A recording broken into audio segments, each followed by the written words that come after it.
And let's talk about geometric sequences. So what is a geometric sequence? For example, given you 1, 2, 4, 8, 16, the next one would be 32. So after each term, you times 2. You times the same number, which is called a common ratio. So this is a geometric sequence. The ratio between each terms is fixed. It doesn't have to be an integer. For example, let me give you this one. 1, 3 over 4, and 9 over 16, and 27 over 64. This is also a geometric sequence. You times 3 over 4 after each term. So the common ratio doesn't have to be an integer. And actually, in advanced math, we will encounter a lot of situations that their common ratios are not integer, or even they're negative numbers. So you see, if I change a little bit of the common ratio, the numbers would be minus and positive and minus. So it's more like you're vibrating along the x-axis. So we are calling these numbers as alternating sequences, and it doesn't really matter. So what we're learning right now is to help you to understand the definition of common ratio. And so let's just write them as terms: a1, a2, a3, a4 until an. So this is a geometric sequence, and each term has a fixed relationship of common ratio, Q or R. Let me just use R. So A1 times R equals E2, and times R, you get A3, and times R, and then you times R to get AN from AN minus 1. And as you can see, A2 equals A1 times R, and A3 equals A2 times R. So we substitute A2 here, which is A1 times R squared, because you need to times 2 times R to get A3. And similarly, A4 is A1 times R cubed, and A5 equals A1 times R to the power of 4. And so AN equals A1 times R to the power of 1. As you can see, 2 corresponds to 1, and 3 corresponds to 2, and 4 corresponds to 3. So here it corresponds to R minus 1. So that is the formula for finding its nth term. So let me just give you a geometric sequence. Its first term is 3. So it's 6, 12, 24, 48. So you see this is a geometric sequence. And 3 is called A1, A2, A3, A4, A5. And I want you to express its 100th term. So it equals A1 times R to the power of 99, because it's n minus 1, n is 100, so it's 99. This is really important in finding a geometric sequence. So let me just repeat that again. An equals A1 times R to the power of Rn minus 1. So next time, given you a geometric sequence, the first term is 5 and the common ratio is 3. Let you find its 90th term. So A90 is A1 times common ratio 3 to the power of n minus 1, 89. So you can just insert the value into the calculator to get the 90th term. So how do we find the sum of a geometric sequence? For example, s equals 1 plus 2 plus 4 plus 8 plus, let's say, until 2 to the power of 100. How do you find the sum of this? So let's try the arithmetic way. We write it conversely, and can we find some partings, relative partings under it? As you can see, the sum of the first and last term doesn't equal the sum of the second term and second last term. They do not equal each other. So you cannot use the definition of groups. You cannot use this concept to solve this. And how do we do that then? we're going to use a very famous math way of thinking. That's called duplicate. You're duplicating the same thing again to solve it. So suppose I times 2 on both sides of the sum. As you can see, 2 sums equals 2 plus 4 plus 8 plus until 2 to the power of 100 times 2, which is 2 to the power of 101. So what can you see?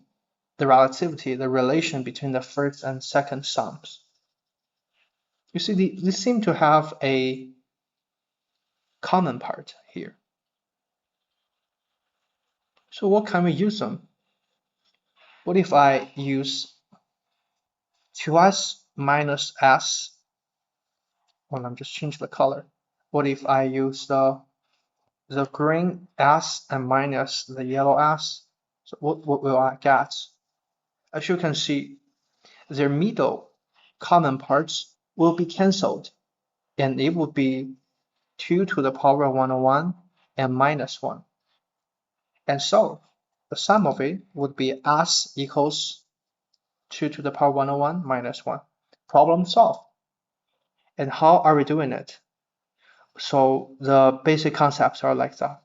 I times 2 on both sides of the equation because after my observation, I can duplicate most of the other terms by times 2. And I use the second equation minus the first equation, and I will get something like this. So we can try this method solving this geometric equation. So s equals 3 plus 3 squared plus 3 cubed until 3 to the power of 100. And how are you going to solve this, the sum? So sure, you can try to times 2 on both sides of the equation, but this won't actually help because you're not doing anything new and you're not duplicating it. So what if we change the parameter here? We times 3 on both sides of the equation. 3 times the sum will equals 3 squared plus 3 cubed plus 3 4 to the power 4 until 3 to the power of 100. And so they seem to have a common part here. And you can just use 3 times the sum. You can use the second one minus the first one on both sides of the equation. So it's 3s minus s will equals 3 to the power 101 and minus 3, because the middle part will be cancelled. And so we can see 2s equals 3 to the power 100 minus 3. So the sum is 3 to the power 100 minus 3 over 2. And let's just try to do another example using this method. As sum equals 4 plus 4 squared plus 4 cubed plus 4 to the power of, let's say 80. And we need to duplicate this series again by times 2. That seems to be not helpful. What if 3? So 3 is not helpful. But what about 4? So say times a common ratio seems to have a relative part in here. So we times 4 on both sides of the equation. 4s equals 4 cubed, 4 squared plus 4 cubed plus until 4 to the power of 80, 4 to the power of 81.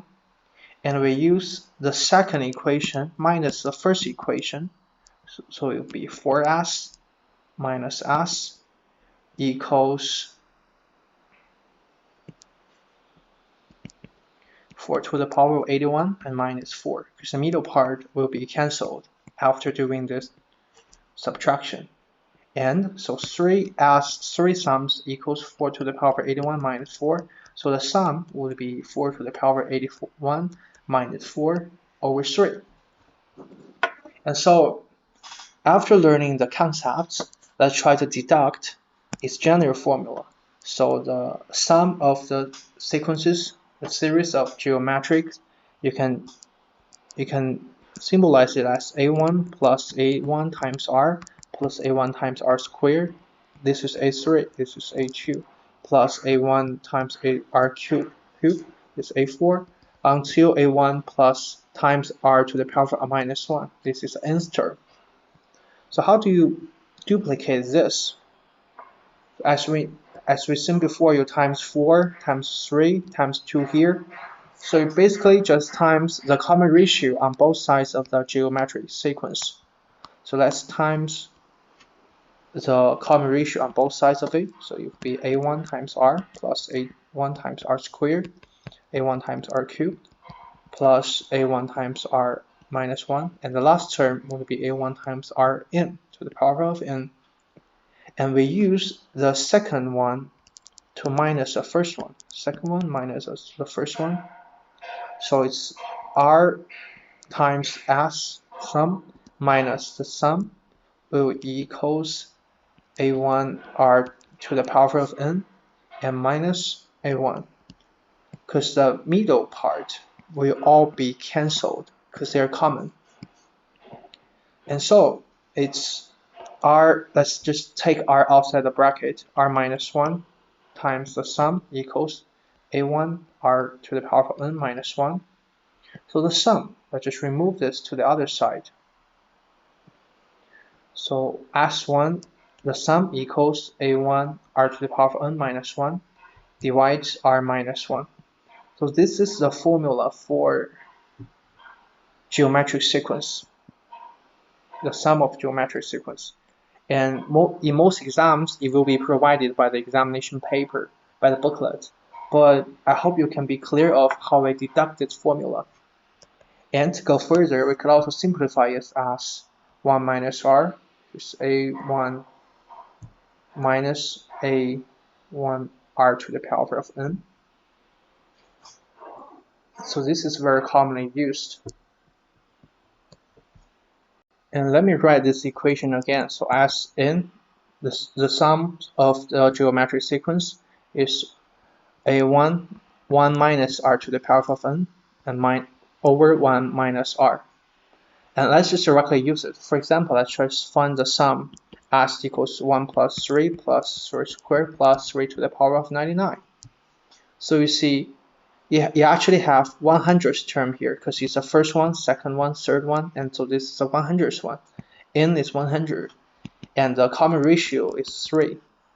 And let's just substitute the common ratio 1 minus 3 divided by 1 minus 3. So 1 times 1 minus 3 to the power of 100 because you have 100 terms, and that's where you should focus on. So you need to find how many terms you have. Rather than simply substitute 99 here, it's wrong. You have to find how many terms it has. And so the value of it will be this. And you can use your computer to calculate what is the value of 3 to the power of 100. And so let's try a different one. It's called sum to infinity, which means we have infinity terms. So s equals 1/2 plus 1/2 squared plus 1/2 cubed plus 1/2 to the 100th until 1/2 to the infinity. So n represents infinity. It means that we have so many terms that it cannot count. It's countless. So using the formula, we can use n to represent infinity as this simple limit n is approaching infinity. N equals a1 times 1 minus 1/2 to the power of n and over 1 minus 1/2. And here you need to be clear with this. So 1/2 to the power 100, it's super tiny, and to the 1000 times, it's still super tiny. So as the more powers it has, it's almost very small, very close to 0, which in math, we can figuratively take it as 0. And so as n is approaching to infinity, this part could be cancelled at 0. And so the value of this geometric sequence would be 1/2 over 1/2, which is 1. And it also has a very beautiful, also has a very beautiful picture. Let me just show you. So intuitively, if you find a straight line, this is a line, and you're trying to figure out its length, and then first you cut it in half. So the first half is 1/2, and for the second part we cut it in half again. So this is 1/2 of 1/2, so it's 1/4, and we take it again, 1/2 of 1/2 of 1/2, so it's 1/8. So we cut the rest of it again, so it will be 1/60. But no matter how many times we cut it, it will still be the same line, right? Which means even though when I'm putting them together, plus 1/32, so 1/32 and plus 1/2 to the power of nth, no matter how many times I plus, it will still be the same line, because it never increases. I'm still always cutting the line, and cutting and cutting and cutting. It never stops. So the final result would be 1, which is calculated before by us. So see, that is how it symbolizes a straight line. When you cut it in half and in half and in half, and you plus them together, it will still be the original line, which is 1. And so this class, you must be very clear of how to count the geometric sequence. Let me just give you the formula again. So the nth term would be a1 times r to the power of -1, and the sum of the geometric series would be a1 times 1 minus r to the power of n and over r1 minus r. So it's quite important, and you should know this. And after learning this chapter, you should be able to find the nth term of the arithmetic or geometric sequence. And you should also be able to prove and use a formula for the sum of the arithmetic sequence or geometric sequence and find the nth term of them. So this will be it, and hope you can learn it very well. And next class, we're going to get into a special sequence.